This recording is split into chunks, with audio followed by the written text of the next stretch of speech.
Hi, what a beautiful day. Right, today is probably one of the best days we've had so far this year. It's been a long winter. But days like today are when I used to drink the most, especially when I was in London. Everyone's out, aren't they? And you think everyone's having a good time and you fancy a drink. It's great, isn't it? Nice cold pint. You don't just have one or two, you can have 5, 6, 7, 8, 10, 20. If you're a problem drinker, that's how I was. And many of us are. Now, when you're sober, like me, it's so tempting to go back and just have one or two. But it'll never end up like that. You'll always have too many. And you'll be back on the wrong track. There's only two tracks when you're a problem drinker. One is keep drinking and have an early grave, or two, stop drinking and enjoy your life and live longer. Now, you've got to get it in your head there is no benefit to drinking. And a big thing for people, and it was for me for years, don't get me wrong, fear of missing out. What am I missing out on? I'm missing out on the pub, the crack, the atmosphere, all the rest of it, the buzz that you get, you know, how you're feeling, just the whole lot is really, really tempting when it's good weather. For an alcoholic, it's tempting every day, isn't it? But it's a trigger for people who have been off for a little while or even cut down to get back into it. And it's really dangerous time, this. Especially, it's Friday as well. Again, it's Friday. It's another issue. So you've got to really focus on what you want in the future. Do you want your business to do well? Do you want to do well in yourself? Do you want to become a better person? Or do you want to end up when you're 50, 60 with a mobility scooter outside of Wetherspoons? Because that's the reality of it. It's a long, painful, lonely existence being an alcoholic. And I've managed to get myself back on track. It's a minor miracle, and you can do it as well, because there's nothing better than being sober on a day like this as well. But you think, don't you, when you have a little drink, oh, I'll go and sit in the beer garden and it's going to be sweet. It's not going to end up like that. You're going to spend a fortune, probably can't drive home, have to get a taxi, eat some rubbish food and feel rough tomorrow. So you go down to the pub tomorrow and have a hair of the dog, and then you start again. And that's where the danger comes in. So as I've said before, the 4 stages of alcoholism, I think. Stage 1 is the social drinking, which you probably do when you're younger. Then 2, moderate. And then 3 is heavy drinking. 3.5 is when you're heavy drinking and you know it's causing you problems within your relationships, your health is deteriorating, you're missing work, your finances are up the spout, all that sort of thing. Get to stage 4, you're starting to drink hair of the dog most days, topping up all the time, and you're drinking 24 hours a day, and then you're really, really screwed, and you've got to really get some help. That's not how to go in the hospital. And you get the point where you can't stop drinking suddenly because you have fits, seizures, and need medical help. You don't want to get to that stage. If you're at stage 2, 3, you've got to try and temper it. Now, a lot of people can drink socially, but we as problem drinkers can't. I know I can't just have 2 or 3 times a week. That's impossible for me. I've tried 1,000 times and more, and it's always ended up in disaster. So if you manage to get off for a while and then you go back on it again, it's worse again because of the kindling effect of withdrawal and such like. You think you're healed when you've had a few years off it, but you're not. The addiction's always there, and it's got a 100% success rate in bringing you back to full addiction again, and you'll feel worse and worse and worse, especially with age. It's another factor. A lot of people I speak to and support are in their 40s, and we can all handle things really up to about 40. I've got a friend who's a GP. He said he very rarely sees people until they're 40ish, and then the doctors a lot, because by that time your body's starting to take a bit of a hammering with the booze, maybe cigarettes, stress because it's crept up and all that sort of thing. And this is the sort of age you need to be really, really careful and be really aware of what's going on in your life, in your body, and everything that's going on around you, really, because it is so tempting to just pop in that bar. And pubs are very easy to get into, very difficult to get out of, and they're all, you know, they're welcoming, and you see big cities, you see what you think are successful people, well dressed, all having a drink, don't you? Think, oh, I'm going to join that crowd.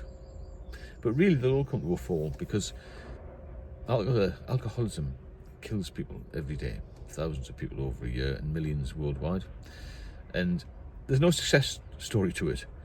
People celebrate with a drink, they commiserate with a drink. Births, funerals, Christmas, Easter. Every day is a good day, isn't it, to have a drink if you're an alcoholic or a heavy drinker. And it's going to be hard this weekend for people because everyone, you think in your head everyone's going out for a good time. Everyone's got their problems in life, you know.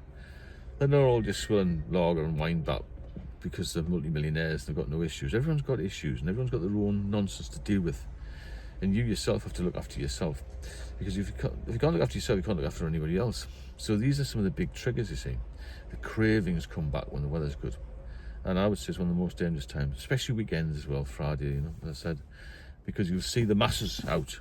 I used to have to pass 12 pubs on my way from work to the underground station. It was impossible for me to stop out of the pub. Well, I found it impossible anyway. I can do it now because I'm free of it. It's still there, waiting to jump back on. But every day you've got to fight it. I mean, there's nothing better than going to a nice pub today, have a bit of crack, have a nice bit of prawn salad or something, a few beers. But the problem is I wouldn't be home at 6 o'clock. I'd have a few more drinks, then a few more, then a few more, and tomorrow I'd feel so bad I'd have to get another drink to try and pull myself round, and that's when you're at the hair of the dog stage, and then when you get the topping up stage, and I'll be back to square one, and I'd be dead in 6 months. That's what I've been told. So I cannot drink. You don't want to get as far gone as me. You want to try and stop it before it gets that way. Now, boredom's a big factor as well. People say, what am I going to do? Because a lot of the time you spend planning to go for a drink, drinking and recovering. You've got a lot of spare time when you're sober. You've got to channel your energies into something more healthy. Healthy hobbies, healthy interests. Learn to cook, learn to maybe cycle if you can't cycle, go swimming, go to the gym. Do anything apart from go to the pub. Because what happens on the Monday when you go back to work, you feel absolutely horrendous. You spend 250 quid or more, which you can ill afford. Pardon me. You feel rough, you're pasty white, you'll be sick of your life, and you think, I wish I had another drink on a Friday. Because one mistake leads to hundreds of mistakes. So you could have been sober for a week. Friday comes, you start drinking, then all the mistakes start to happen, don't they? You mess up with people, you send texts, or exes and all this sort of carrying. You know what it's like, get into a mess, you forget what you said to people. You become a bit leery sometimes, become over anxious on the Monday when you stop drinking. There's so many problems. Being sober might sound boring, but I tell you what, it's a hell of a lot better than being in a hospital, dying of alcoholism, or being in an early grave. You know, the options are there, and there's no middle ground for us, unfortunately. I mean, even if somebody could maybe wave a magic wand and say, right, you can go and be a social drinker, I still wouldn't, because I love being sober. I like the fact that I'm reliable for my partner, for my daughter, for my mother, for friends as well, you know. Steve, can you help me with this? Can you do that? And most of them are drinkers and they can't cope. I'm 63 now. And a lot of people my age, even younger, have got a lot of disabilities. Some have got mobility scooters, wheelchairs, sticks, all sorts. But I'm reasonably fit. I've got normal blood functions, normal blood tests, normal liver functions, although I've got some liver damage. I'm not disabled by it. So I've been very, very lucky.